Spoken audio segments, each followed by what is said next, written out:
They called it the Noble Experiment. In 1920, the United States made it illegal to make, sell, or transport alcohol, but what began as a law to purify the nation ended up creating one of the bloodiest, richest, and most rebellious black markets in history. This is the true story of the bootleggers, the outlaws who built empires from illegal liquor, defied the government, and rewrote the rules of crime forever. The birth of prohibition. January 17, 1920, the day the 18th Amendment and the Volstead Act went into effect. Alcohol was outlawed overnight. Breweries closed. Saloons went dark. For the first time, Americans had to choose, obey the law or find another way to drink. The government believed the ban would end crime and poverty. Instead, it created both.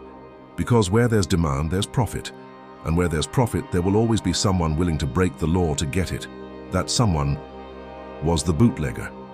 The origin of the name before Prohibition even began, sailors and smugglers on the Great Lakes hid bottles of liquor in their boots to sneak them past customs officers. They called it bootlegging. When the ban spread across America, the name stuck. Only now the bootleggers weren't hiding bottles. They were running entire operations. The rise of the rum-runners.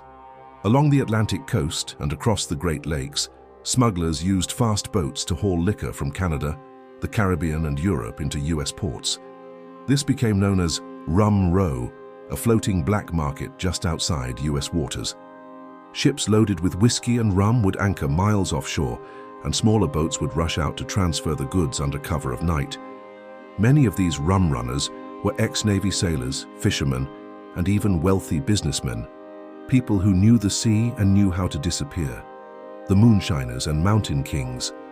But not all bootleggers needed a boat. In the rural South, Tennessee, Kentucky, and the Carolinas, a different breed of outlaw emerged, moonshiners. These were farmers who built secret stills deep in the woods, distilling corn mash into clear liquor known as white lightning. They'd work by the light of the moon to avoid detection, hence the name. They weren't just breaking the law, they were surviving. And when federal agents came to shut them down, they didn't go quietly. Gunfights, raids, and car chases turned small mountain towns into battlegrounds. The birth of speed and NASCAR. Here's a wild truth most people don't know. The bootleggers didn't just create crime networks. They accidentally created modern stock car racing. To outrun the police, moonshiners modified their cars, stripped out weight, tuned engines, reinforced suspensions, all to carry more liquor and go faster on back roads. When Prohibition ended, many of those drivers started racing each other for pride and money. Those races evolved into what we now know as NASCAR. So yes, the roots of American racing began with outlaw whiskey. The city kings, organized crime takes over. By the mid-1920s, Prohibition wasn't just about homemade moonshine anymore. It had become a multi-million-dollar industry run by crime syndicates. In Chicago, a gangster named Al Capone rose to power by controlling every drop of illegal liquor entering the city. His network of breweries, warehouses, and speakeasies made him over $60 million a year, the equivalent of nearly $1 billion today. Capone called himself a businessman. The government called him a public enemy. But to many ordinary citizens, he was a hero, a man who gave them what they wanted when their leaders said they couldn't have it. Speakeasies, the hidden cities beneath the city. When the bars closed, secret ones opened. Known as speakeasies, these hidden clubs operated behind false walls, basements, and unmarked doors. You needed a password to get in, and once you did, the room came alive. Jazz music, dancing, whiskey, and danger. Politicians, police officers, and even priests drank side by side with gangsters. Everyone broke the law. No one talked about it. The law strikes back.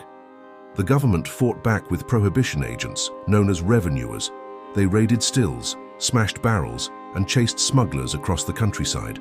But the bootleggers were faster, smarter, and better armed. For every shipment the law seized, 10 more got through. And for every agent who tried to enforce the law, there were others who took bribes to look the other way. Prohibition didn't clean up America. It corrupted it, from the police to the politicians. The fall of Prohibition. By 1933, the country had had enough. The Great Depression hit hard, jobs were scarce, and everyone knew the ban had failed. So on December 5, 1933, the 21st Amendment was passed, repealing prohibition once and for all. The bars reopened, the bootleggers faded into legend. But their legacy lived on, in crime, in culture, and in the American spirit of rebellion. Legacy, the spirit that never died. Bootleggers were criminals, yes, but they were also survivors. They embodied a truth about America. If you tell people they can't have something, they'll find a way to take it anyway. The same drive that created the moonshiners and rum-runners became the drive that built industries, races, and legends. From the hills of Kentucky to the streets of Chicago, the ghosts of the bootleggers still linger, engines roaring through history. Prohibition tried to kill the spirit of America. Instead, it bottled it and sold it in the dark. Because in the end, the story of the bootleggers isn't just about crime, it's about defiance, it's about freedom, and it's about the people who refuse to go thirsty, no matter the cost.